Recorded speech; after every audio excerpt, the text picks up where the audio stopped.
Good afternoon, and welcome to an afternoon edition of Sales Chatter, the logistics podcast where we try to help 10,000 reps hit a million GP. I'm your co host, Ryan Hahn. With me is my good friend, President and CEO of RGTX Logistics Solutions, the bodacious cowboy, Jeff Dickinson. How you doing this morning, brother?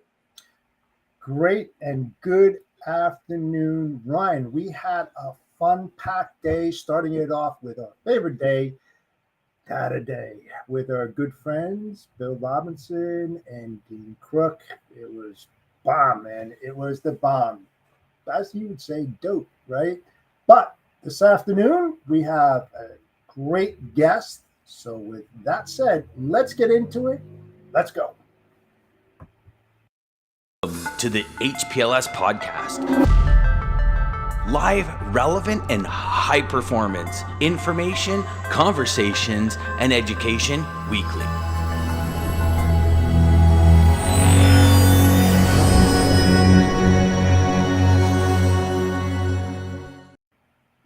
Yeah, we had an amazing morning today, Jeff. But for us, empowering women into logistics, we're kind of coming up to the end of our series and the season. But it's always amazing the conversations and the connections that you and I have made with people on various platforms, right? Whether it be LinkedIn, YouTube, Facebook, and Twitter, and just the feedback that we're getting. And today, for me, it's personal for the guest that we have on today, because for me, my parents are from the West Indies, and growing up in the West Indies, it's my parents, and then when they brought us over here to Canada, we didn't know what path we wanted to take. We never knew that logistics and supply chain was something that we can get into. We kind of like fall into it, right? And for myself, when I look around at other like logistics companies or even trucking companies themselves, I never get to see somebody like myself there and kind of like excelling in their career. So, with that being said, we want to introduce you to Kim Harrichand.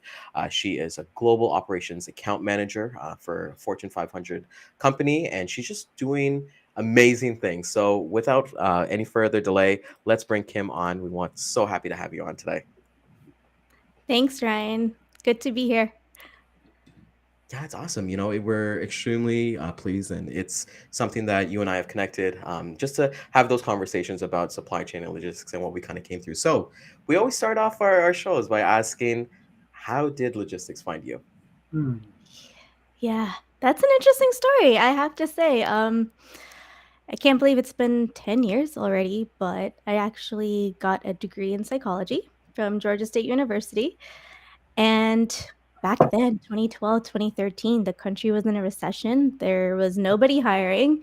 And like, Ryan mentioned, our parents didn't know really what to expect from their kids after migrating here, right? From a third world country. So they thought, oh, she got a degree, she's going to get a job right away. And it doesn't work that way, right? I was looking for a job. I couldn't find anything. And I actually had to move to New York. It was my mom that said, try your luck there. Just get something under your belt, put it on your resume, and come back home. So I just reconnected with family and friends, and it just so happened that someone said, give me a resume.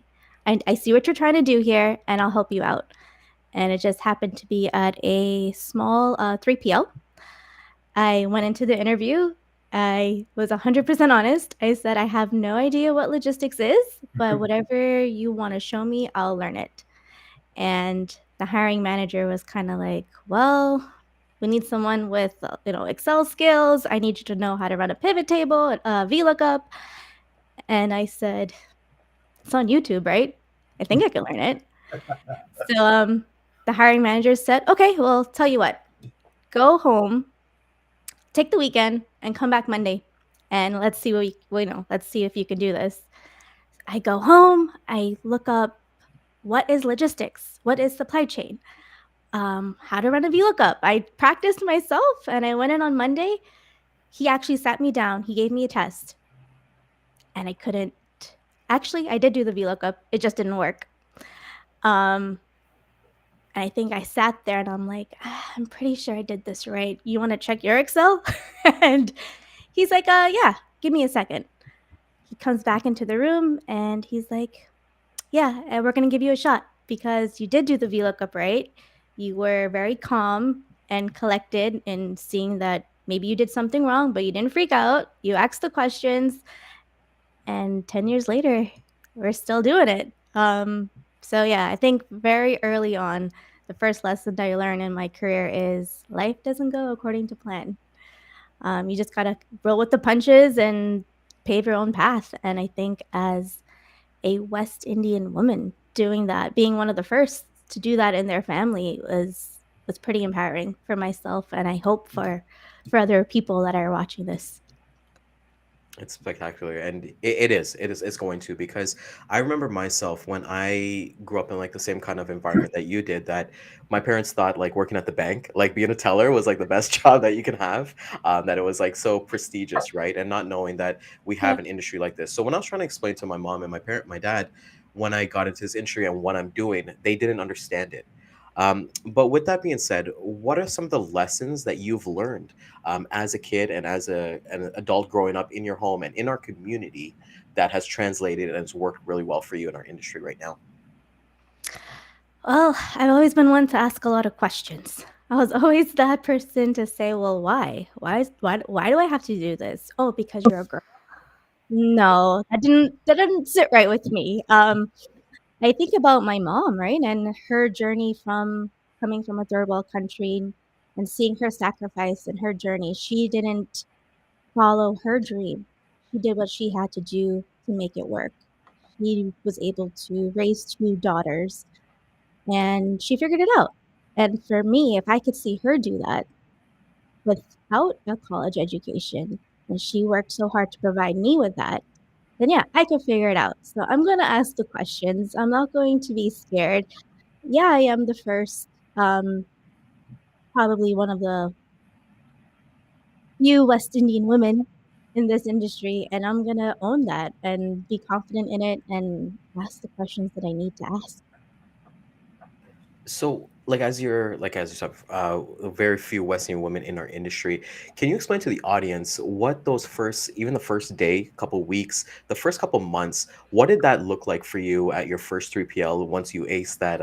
I still need to learn how to do a V lookup. I suck at Excel, but can you explain what that felt like for you? And is there anything that you would change, or the knowledge that you've learned now that would have made that a lot smoother if it was rocky? I have to say I was very lucky that someone took me under their wing and showed me, "Hey, this is how freight forwarding works. This is what a house airway boat looks like. This is, the document that needs to follow a shipment to get from one country to the next." Um, and I learned at the very beginning just how to look at data, how to look at what the performance is for certain lanes, and then question, why is one lane performing better than the other lane? And that just kind of brought me to a conversation with my boss for him to kind of explain to me, well, if this Houston to Shanghai lane is doing great, but LA to Shanghai is not doing so well, what is LA doing wrong? And he was kind of like, all right, so she's thinking, she's asking the questions. Let's see what she can do. So just by learning from the very basics, um, I learned the VLOOKUPs. I looked at the volumes, and then as I'm looking at the performance indicators, I'm then getting pulled into the room with the customer. And these are Fortune 500 companies where they want to know how are they performing, why aren't their shipments arriving on time. And since I've been in the details for 2, 3 years, it just comes off. It just comes out really naturally that they ask a question and you know the answer. And like I said, my manager, he kind of let me do what I had to do after he molded me into what I am today. Yeah, Kim, that is so important, especially when you have a mentor and a manager that supports you and helps you along the way. What I've always said, they'll lead you to the water, they won't show you how to drink, and they kind of let that creativity flow within you, not by his side. What were the major obstacles and barriers that you had to? I know you mentioned that you're a West Indian woman coming into the industry. There weren't many of you.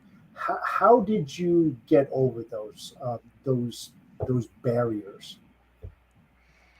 So actually, I think it helped in a way. I think a lot of the companies that I worked for saw the talent, saw that hey, there is a need for fresh new ideas. Um, and I actually don't think that the color of my skin really played uh, a challenging factor there. I think it was really my age, or the fact that I was a woman. Um, but they have really catered all of their teachings and all of their mentorships to building those skills in me. And I was very lucky that way. I didn't actually have that much barriers professionally, but personally, that was a different story. Being West Indian woman, you're supposed to be married at a certain age, and we were, you know, raised to say, "Hey, by 22, you're done with school. By 25, you're married. By 30, you're having, 2, 3 kids, and that's your life, and you're considered successful at that point." That wasn't for me, and that was the barriers I needed to cross and help a lot of people understand that, no, I just moved to New York. Like, I don't wanna settle down yet. I want to grow. I think a lot of young women need to grow, take that time in their 20s to really explore themselves and become independent and strong in their minds, and not actually have a husband or a boyfriend, somebody to take care of them and to lean on. um, I think just going through that journey and breaking those barriers and being that person to put their career first until they were actually ready to get married. And if it was after 30, then great. And I'm actually very happy that I did that. I wouldn't have changed anything else. And do you manage other people? In my current yeah, yeah. In my current role, yeah.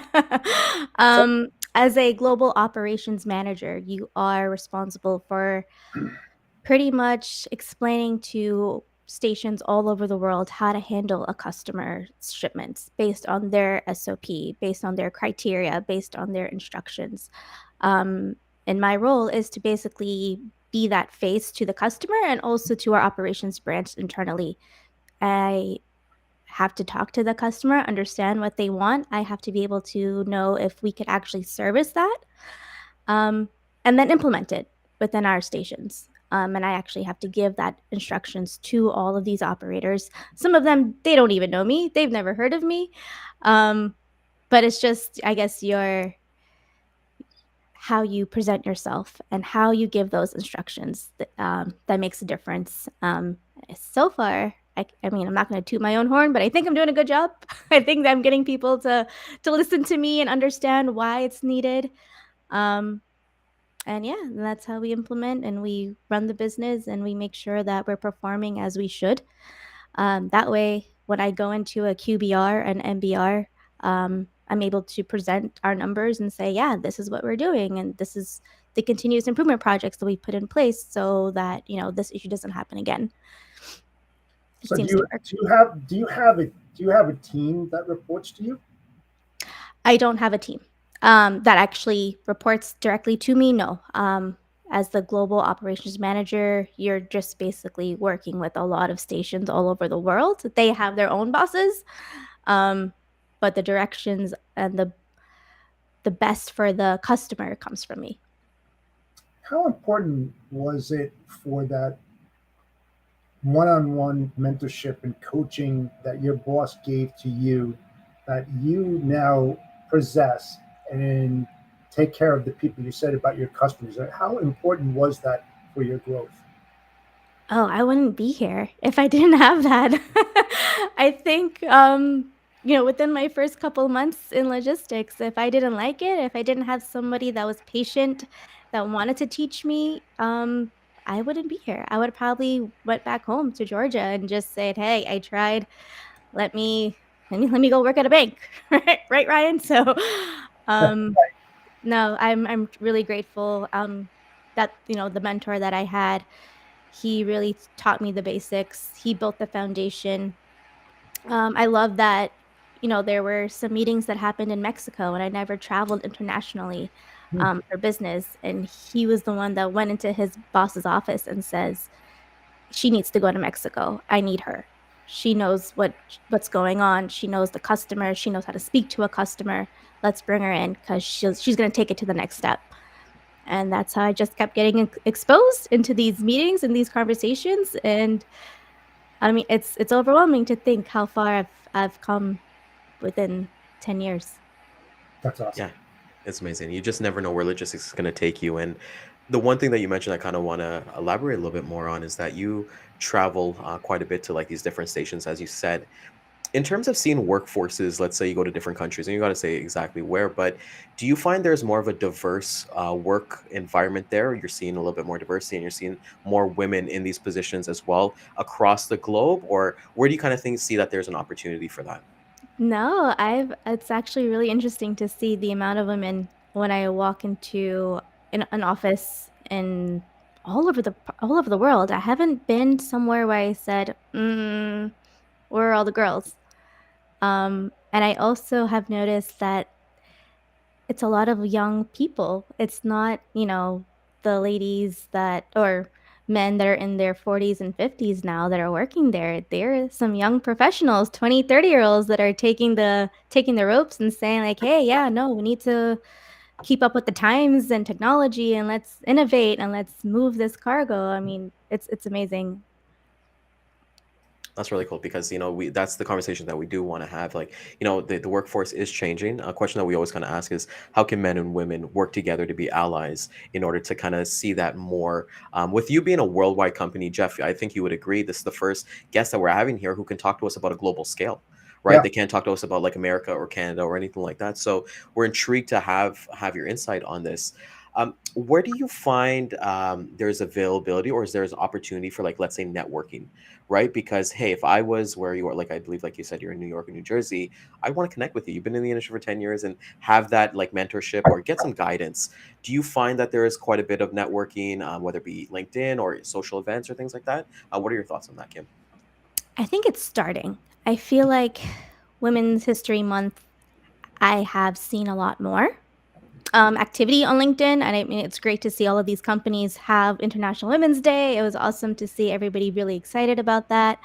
The company that I work for had a huge event. And within that, I mean, I know there's a lot of leadership groups out there that are willing to bring people to network together, people that never will have the opportunity to come together. I think there could be more, um, but no, I think it's definitely going in the right direction on LinkedIn, on it, and just internally at our company. They're doing a really good job. And we're getting that awareness. And I think for Jeff and I, when we started this before Women's History Month. yeah. One thing I always relate this to is, Black History Month is every February, and I don't want it to be, hey, that 28 days we celebrate everybody, whatever the event is, and then we kind of like put it to the wayside afterwards. It's like, how do we have this Yeah. conversation year round, right? In your opinion, from what you've kind of seen, what's one thing that we can change in the logistics industry to promote more women empowerment and basically promote diversity as well? Hmm. That's a great question. That's a heavy question. I think it has to be, you have to have the conversation. You have to have those like networking events in your local offices to say, "Hey, uh, I've seen you walking around, but I don't know who you are. Hi." I think it all starts with 2 letters. And you just kinda start talking and learning about these different cultures, especially working at a global company doing global forwarding. You're always going to run into someone with a different culture, a different background, um, and just having, that open dialogue of, "Hey, tell me about your journey. Tell me about your family." Just very basic level can grow to then a bigger event, right? That we can bring in more stations all over the world for one meeting instead of just connecting over Zoom. Like, it would be great. Or just doing stuff like this. It just takes a conversation. Yeah. There's been some chatter out there, and I wanted to get your feed because you've been all over the place and you've seen different operations. The chatter is that women aren't really supporting women as much as they should right now. From your perspective, in your business and what you've seen out there, whether it's in the United States or in Mexico, maybe Canada, whatever, what are you seeing? Are you seeing more women supporting each other and interacting with each other and helping them to get to that next level? So when I started 10 years ago, this was something I wanted. I craved other women in the field. I wanted a woman mentor, Hmm. right? To help me as a young lady navigate through the field. And I didn't have that. And I didn't see other women putting other women down. It's just the opportunity wasn't there. Now, 10 years later, I can say that I see women empowering women. I see a lot more women in joining the field. I see that they're connecting with each other. I think the need for just building basic skill sets and helping each other achieve that, whether it be networking skills or Excel skills, whatever it can be, those conversations are happening. I've traveled to various offices, and I see that the women are, they're a unit. They want to see each other do well, and if one, achieves a leadership position, then that's, you give them a round of applause, you say, "That's great, and you're somebody that I aspire to be like." Um, and since I didn't have that, I feel like I wanna strive to be that, person for the young women that are coming into the field. I'm an open book. You gotta, ask me any question. I'll sit down. I'll teach you a VLOOKUP if that's what you want. I know that if that's where your mind is and that's where your dream is, I am not the one to say, "Oh, well, you can't do that." No, no, no. I'm gonna say, "Well, what do you need me to do? Where do you think you're lacking? Do you want networking skills? Are you shy? Do you want to build up your confidence? Let me give you some tips and tricks that I've learned, just kind of on my own because I didn't have a mentor, a woman mentor." um, and yeah, let's take it from there. I think it'll be really cool to see more of that happen, but it's definitely getting started and it's going on the right track. Hey, Yeah, love it. collaboration and supporting each other is very contagious. It's like lighting a fire. When a young woman gets into the field and they see that interaction between two other women and the questions they overhear, I believe that it's such a strong thing to adapt in any kind of operation to help you as well as other young women and other women who've been in the field for a long time get to that other level, like you said, that encouragement, that praise, that celebratory kind of atmosphere that, we're all one, and when one succeeds, everybody jumps on that bandwagon and supports them as much as they possibly can. We will be going in the right direction if we continue doing that. For sure. Yeah, that's awesome. Because like we had like I guess early on this week, Kim, that were saying like, hey, let's be each other's cheerleaders. Let's celebrate our wins. Let's get this together because one thing that we're always kind of like talking about is what is the impact going to be? And I want to ask you a question because, like you said, when you wanted to have like a woman mentor in this industry, Obviously that wasn't feasible at that time, but were there other people outside of our industries, like let's say not say celebrities, but people who've kind of influenced you, like role models or mentors outside of our industry, that's kind of shaped your life? Hmm. Hmm. I don't really know. I don't think so. I'm really thinking. Outside of the industry, no. I mean, I would have to just say my mom. I just looking at her and just seeing her struggle and realizing that, like we were saying, they most of our parents had kids at 20, 21, and coming to this country and figuring it out. Um, I was like, well, if she could figure that out, then the least I can do is figure this out and, pave my path and make her proud because that was the whole reason why she came to this country. Um, I just wanted to make sure that her sacrifices was worth it in a way.